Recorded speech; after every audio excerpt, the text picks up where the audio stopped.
आपने कहा कि आपकी इस ज्ञान के कारण, आत्मज्ञान जो आपके अंदर है और ये जो गहराई आपके अंदर है, इसकी वजह से आप समाज के जुड़ नहीं पाते हैं, समाज से जुड़ नहीं पाते हैं।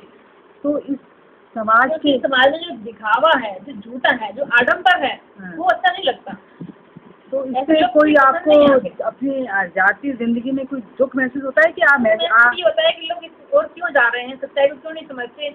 अब जैसे कि आजकल आप बुरा मत मानिएगा, जो शादीशुदा औरतें होती हैं वो आजकल विडो की तरह से रहना पसंद करती हैं, जैसे कि वो अनमेरिड हों, चाहे उनके 2-3 बच्चे बड़े बड़े हो गए फिर भी वो इस तरह से रहती हैं जैसे कुछ है ही नहीं। और जो अनमेरिड हैं वो काफ़ी मेकअप में मिलेंगी आपको। तो ये सब एक दिखावा है कि अपनी संस्कृति से हम दूर जा रहे हैं, उसको हम नहीं अपना रहे, तो कहीं ना कहीं इससे उनको नुकसान हो रहा है जो वो नहीं जानते। क्या क्या नुकसान है वो ये नहीं जान पा रहे हैं। नुकसान यही है कि हमें अपने धर्म पर चलना चाहिए। हम कितने पढ़े लिखे हों, हमारे संस्कार हमें ये सिखाते हैं, हमारे पेरेंट्स हमें ये सिखाते हैं, हमारे धर्म हमें, अपने ऋषि मुनि ये सिखाते हैं कि हमें अपने धर्म पर चलना चाहिए। आप अगर हिंदू हैं तो आप जानते हैं कि हमारी सीता जी कौन थी, दादाजी कौन थी, लक्ष्मी जी कौन थी, तो क्या वो गंवार थी? क्या उनको सच में रहना चाहिए था? जो सब कुछ उन्होंने किया, क्या हमें उनको नहीं अपनाना चाहिए? यही तो एक धर्म है, जो उन्होंने अपनाया वो हमें अपनाना चाहिए, और उसी धर्म पर हम चलेंगे तो हमें भी सब मिलेगा। आप उसे दूर जाएंगे तो कोई ना कोई परेशानी होगी। और इसी के कारण है कि आज हमारी कहीं सुरक्षित नहीं है। इतना दिखावा करना, इतना फैशन करना, इतना आडंबर करना, घर से बाहर निकलना, क्लब में जाना, उसी से ये सब होता है कि हमारी आज कहीं सुरक्षित नहीं है। एक तो अपने ऊपर डिसिप्लिन करें, आप लोग खुद नियंत्रण में रहें, तरीके से रहें, संस्कार में रहें, उसकी बात ही ऐसा हो सकता है कि हम लोग को सुरक्षित रह सकें। तो आपका समाज से ना जुड़ पाना की वजह से ऐसा है कि आपके आपकी जो रिश्ते हैं वो टूटे हुए हैं? नहीं, ऐसा नहीं है, क्योंकि मैंने अपने आप को ईश्वर से जोड़ा। नहीं, ईश्वर से जोड़ा है आपने, लेकिन इस संसार के जो प्राणी हैं इनसे आपने रिश्ता जोड़ा है कि नहीं जोड़ा? सबसे जोड़ा है, लेकिन ऊपरी तौर पर। कहीं से आप क्लोज नहीं हो सकते, अंतर नहीं हो सकते, क्योंकि आपको पता है कि वो टाइप नहीं है। हाँ। आप उनसे वैसे ही बात करेंगे तभी वो लोग खुश रहेंगे, लेकिन क्योंकि अंदरूनी वैसे नहीं है। हाँ। तो आप उनसे क्लोज नहीं हो सकते। बाकी ईश्वर से बड़ा फ्रेंड कोई नहीं होता।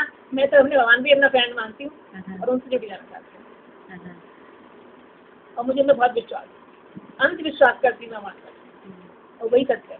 तो आपके हिसाब से क्या ये जो ईश्वर, जैसे मान लीजिए आप हैं या मैं हूँ, मेरी भी वही स्थिति है जो आपकी है, और यही कारण है कि मैं आपसे इस वक्त बातचीत कर रही हूँ, तो मुझे भी ऐसा लगता है कि अगर हम यहाँ नहीं हैं तो हम कहीं और हैं। वो कहीं और क्या है?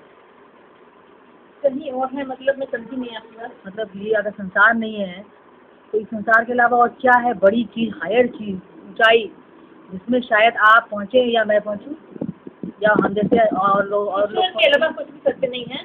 वहीं से हमारे से वहीं जाएंगे, और कितने जगह हम लोग ले चुके हैं, कितने और लेंगे, तो हमारा आत्मा परमात्मा संबंध यदि बना रहता है तो वही हमारे लिए लोक परलोक की बात है, वही सब।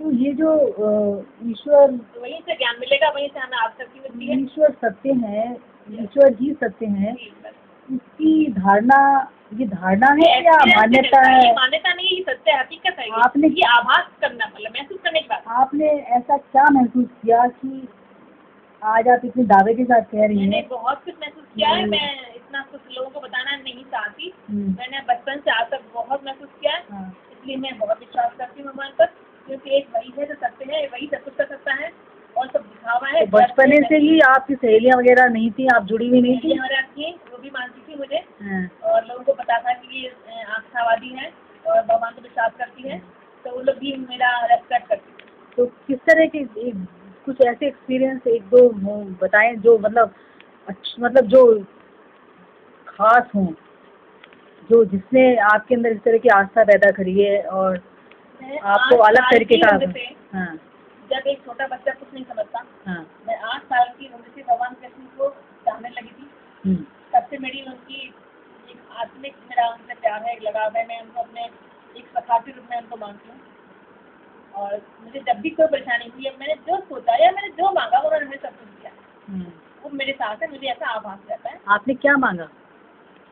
जैसे कि मैं उस समय अखबार पढ़ के, लोगों को देख के सभी जानती थी कि बहुत दहेज मांगते हैं लोग, और दहेज नहीं मिलता है तो लोगों को लड़की भी जला देते हैं, मार देते हैं, अब साथ लोग परेशान करते हैं। तो वो सब सोच के मेरे अंदर एक मतलब भय आ गया था तो मैं सोची थी कि मैं एनसीसी वाला लूँगी, मैं पुलिस अफसर बनूँगी और मैं ऐसे लोगों को मतलब सजा दूँगी सब कुछ, और मैं ऐसी जगह शादी करूँगी जहाँ कोई दहेज नहीं मांगेगा। किसने दहेज मांगा तो मैं वहाँ शादी ही नहीं करूँगी, चाहे मैं उम्र भर अनमैरिड ही रहूँ, लेकिन मुझे ऐसे लोगों से शादी नहीं करनी जिनको दहेज चाहिए। मेरी ये मान्यता थी, मेरी ये सोच थी कि जो मुझे मांगेगा, जिसे मैं चाहिए, शादी वहाँ करूँगी, देश के लिए जाऊँगी वहाँ शादी नहीं करूँगी। तो श्री कृष्ण ने आपकी इच्छा पूरी की? तो मेरे लिए फर्स्ट बार मेरी परिवार में ऐसा हुआ था कि रिश्ता मेरे लिए खुद आया था। अच्छा। मुझे मांग कर लिया गया शादी के लिए, और दहेज के नाम पर ही कहा गया था कि हमें 1 रुपये में से भी चवन्नी दे देना, वो मर्जी का। इसके अलावा और कोई?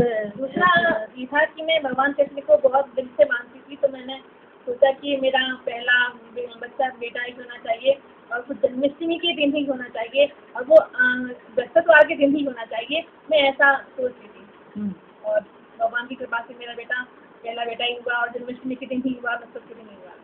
लेकिन आपने बेटा ही क्यों मांगा? मैंने बेटा मांगा, सोचा कि किसी के रूप में आएगा इस वजह से। अच्छा,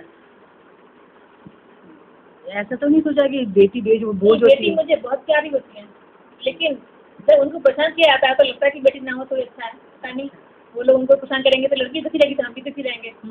ये सोचते हैं, मुझे बेटी, मुझे लड़कियाँ बहुत अच्छी लगती है, मेरे पापा भी मुझे बहुत प्यार करते हैं।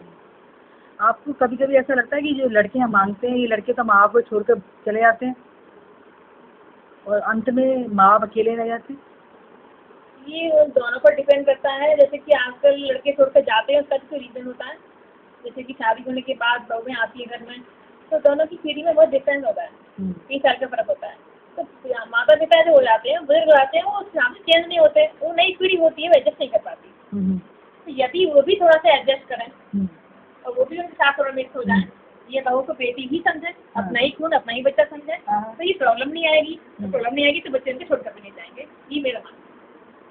लेकिन अब तो 100% ही ऐसा है कि अलग यूनिट बन जाती है, फैमिली यूनिट।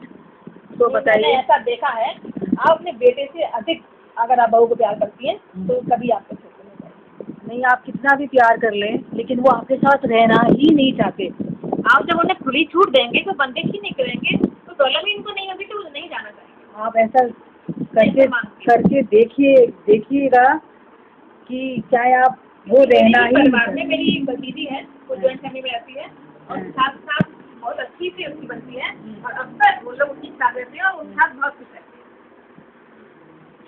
मेरी दोनों भतीजियाँ ऐसे रहते हैं, वो काफ़ी प्यार करता है और लोग बहुत खुशी रहती है, कोई प्रॉब्लम नहीं है, काफ़ी से सपोर्ट करती है। जिंदगी आपके हिसाब से क्या है, कुछ शब्दों में बताइए ब्रीफली।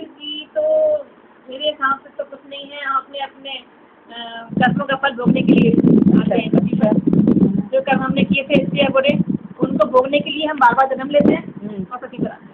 अच्छा, और यही सत्य है, कर्म ही सत्य है। आगे आप कर्म करते रहेंगे, आप पृथ्वी पर आते रहेंगे उनको। अच्छा, जो भी सुख दुख हम उठाते हैं अपने कर्मों के अनुसार ही